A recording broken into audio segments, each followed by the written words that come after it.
Okay. Um, we got up. I got up really early, because I intended to watch this last night. I'm glad you didn't, Yeah.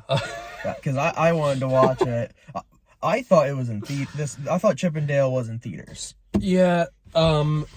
Honestly, Disney, why didn't you release this in theaters? Like, regardless of how good or bad this movie is, like, this is like with everything that is coming out right now and that's doing really well, like, um, Multiverse of Madness, and of course No Way Home, and of course, all these different multiverse movies, everything everywhere all at once. Like, it's kind of baffling, like, why they didn't release this in theaters, because Sure, it's not multiverse, but it's a big crossover movie. this kind of movie will do astonishingly well, or would do astonishingly well right now in theaters, especially. So Because a you're lot you're of lost. You're lost for not putting this in theaters. So yeah, I a think lot of you're probably not. kids would go and see this. You probably just lost a lot of money by not putting this in theaters. If you want to do that, Disney, then go right ahead, because you can't really do anything else right now in terms of your company decisions.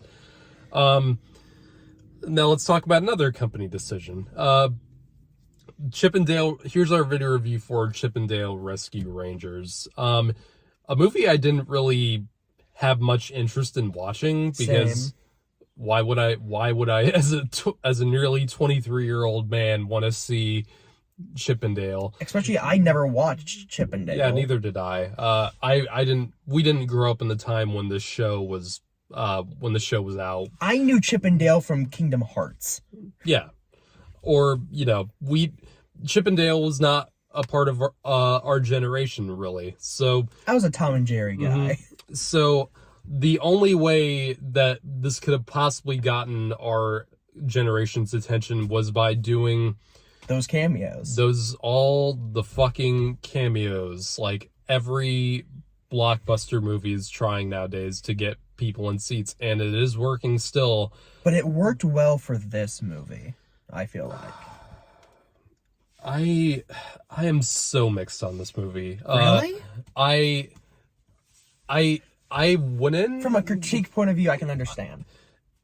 It's weird, because this movie follows a formula that is guaranteed success because of everything it puts in. Like, every goddamn scene has something you recognize in the background, like, Ready Player One, or Space Jam 2, or one of those movies where in any of those movies where it's literally the Leonardo DiCaprio meme. Like, at this movie, yeah, it's that. Like, and Yeah, I'm not gonna say it wasn't fun. I'm not gonna say it wasn't fun to watch at times, but like, I spent a lot of time looking at the background. I have a serious problem with a movie if it's constantly distracting you in the background from more than what's supposed to be in the foreground, which is supposed to be story and plot and characters that you like and care about. When a movie depends on that to get you invested, you kind of failed, in my opinion. And I'm not going to say this movie is terrible. It has stuff I like about it. I thought the script of this movie was absolutely awful. Like, really? I thought it was terribly written. And while I was watching it, I went on the IMDb to check who wrote this, and the writers of this movie, who is a duo, I forget their names, but they're a duo that has written a lot of like sitcoms, and they also wrote the 2020 Doolittle movie. Really? And as soon as I found that out, like, everything about this movie made sense to me. Like, there's so many like moments where it's trying to insert a joke every 5 seconds, and it for me, it just did not work. Like, there's so many moments where, like, it just can't take a break. There's so many moments where it doesn't stop trying to insert like a quirky one-liner in there. it really annoyed me with this movie. And this movie is not nearly as bad as Dolittle is, because that movie is a unholy atrocity to cinema. I do think that you're making this out to be worse than it is. Like, at least the way you're making it sound. From an entertainment point of view, it's very entertaining. It is, but like, I don't know. I'm just kind of done with this whole cameo stuff that is just in everything, and it's really starting to get on my nerves. I just kind of want, and I really liked, the reason why I liked Multiverse of Madness was because it wasn't so built on cameos like a lot of people thought it was going to be. It was actually trying to tell a story, and this is obviously trying to be, like Roger Rabbit, or it's a giant animated crossover, but it's also like a mystery, like crime thriller, which is a high bar to set up, because you're going against Roger Rabbit, and this movie didn't get anywhere close to that bar. Oh no, but that's like the highest bar. I know, and that, I just wish that it. I'm tired of that Roger Rabbit benchmark being the only reason to make a movie, and honestly, like, I've seen a lot, like, Space Jam 2 got blasted by critics, and it's kind of after Space Jam 2 was that bad.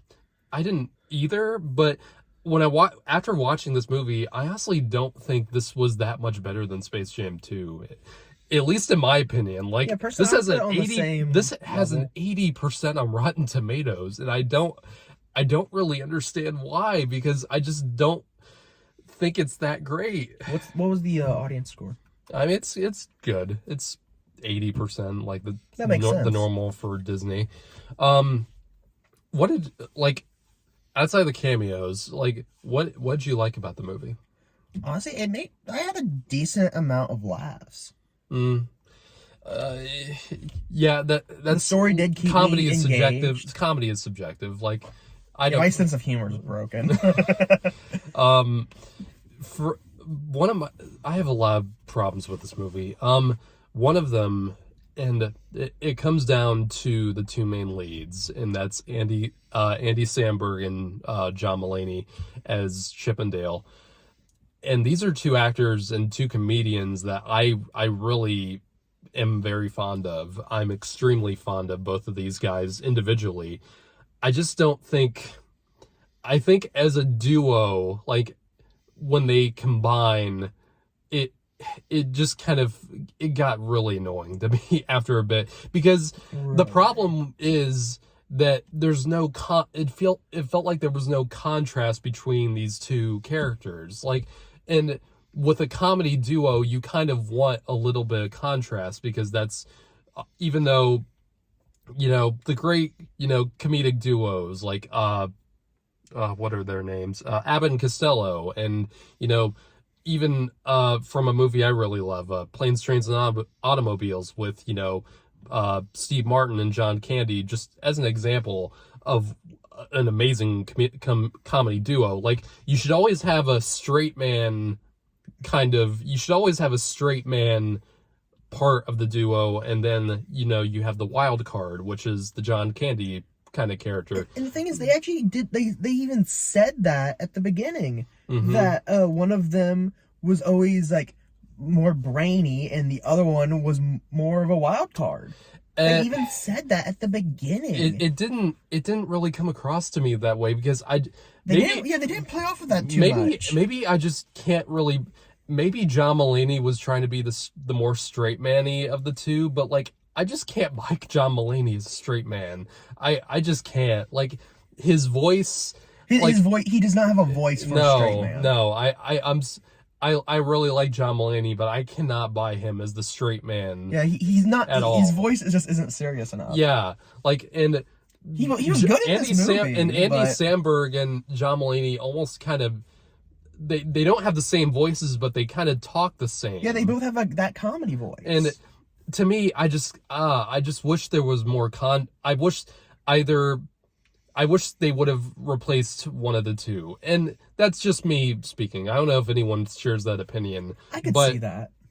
I don't know. Like, it was just too much for me. Like, I just could not really get behind the duo of this. I do think that would have elevated the movie a lot. Yeah, it would have made it more balanced. And the movie just didn't feel balanced to me. It just felt really like they were just throwing stuff at the screen so much and without any really rhyme or reason for it. I just realized that's one of the reasons why I could also couldn't really tell them apart too much. Despite the fact that one of them changed to 3D, which I thought was a good idea. Very much, because it helps you like differentiate them. Yeah. I really like that idea. Especially if you're not used to Chippendale. Mm-hmm. Yeah. If you're used to Chippendale, you're gonna be fine. You know them apart. Yeah, and it's just, and I do. One thing I do say, I did. Even though I am mixed on this too, the villain I thought was a decent idea. Yeah. I don't really want to say who it is because I don't think the trailers really point out who it is. I don't think I watched the trailer for yeah. this movie. So we won't tell you who the villain is. But it's an interesting idea, and I don't know if it was really executed that great, to be honest. I do like the premise of like their motivation. Yeah. Somewhat. It just didn't really, in the long run, it just didn't really make sense to me that much. And I just don't think they really thought all these ideas through. And I think there's just too many ideas battling each other in this. And I don't think there's enough focus, because where Roger Rabbit is so great, and the reason why it's so great is because it still tries to be, it still is, it's somehow Roger Rabbit balanced being both, a very human kind of dark crime drama, also tunes, like a mystery, but somehow integrates these childhood tunes in there. But the way it does it, and it's down to the writing. Like, it really, really depends on the writing to make that work. It's also the world building. Yeah, the world. The world building in this just didn't really make that much sense to me. The part that really sold it for Roger Rabbit was that it was a really tunes against humans mindset. Yeah, and the fact that there was a whole nother town just for tunes. It just, the world in this kind of felt very messy to me, and without everything was integrated. Everything was integrated, but it didn't really have much. It didn't really make sense to me. Like, even back when, like, in the very first scene is like in the 1980s, Chippendale are kids. They're going to school. All the kids and the tunes are going to the same schools. Not to get like a segregation kind of thing. No. But it just already set up that was like they are in perfect harmony, which is, when compared to Roger Rabbit. I hate to keep comparing it to Roger Rabbit. It's hard because it literally it's a tunes and humans movie.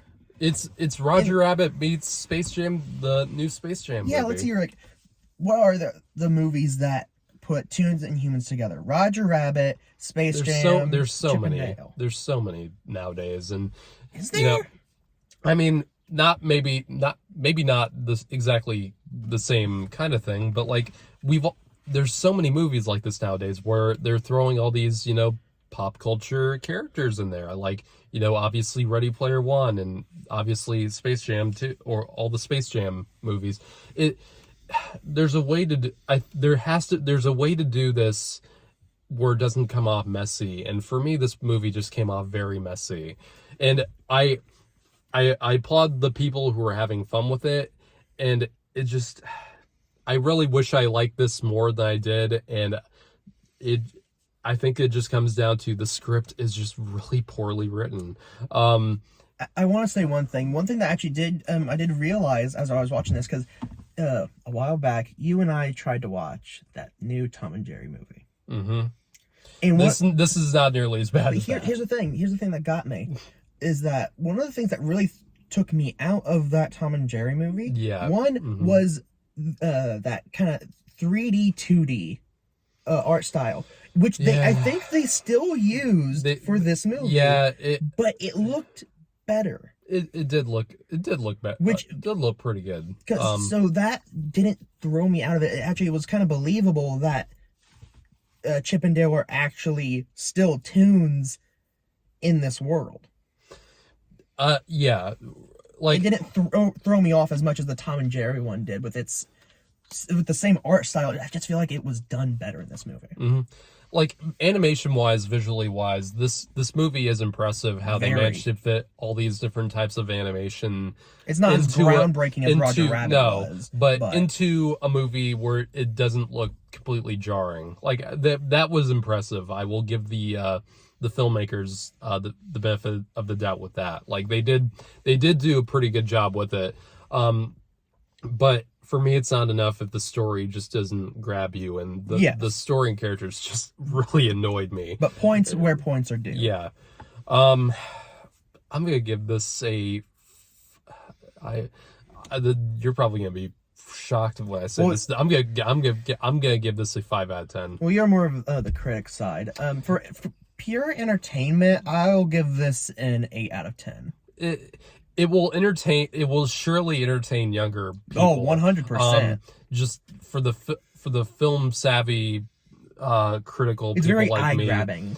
For the film savvy critical people like me, I don't think they're going to get into this nearly as much, and especially if you're into like screenwriting and if you're into storytelling, I don't think this movie is really anything special or anything to write on about.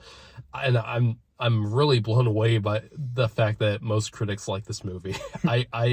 That really surprised me after watching this. Like, this has an 80% on Rotten Tomatoes. This has a higher critic rating than Multiverse of Madness did. I don't know. I'm done rambling. I think this movie kind of pissed me off in a lot of ways. I think if you're just a nice casual viewer, you're gonna enjoy this movie. Yeah. Take that what you will.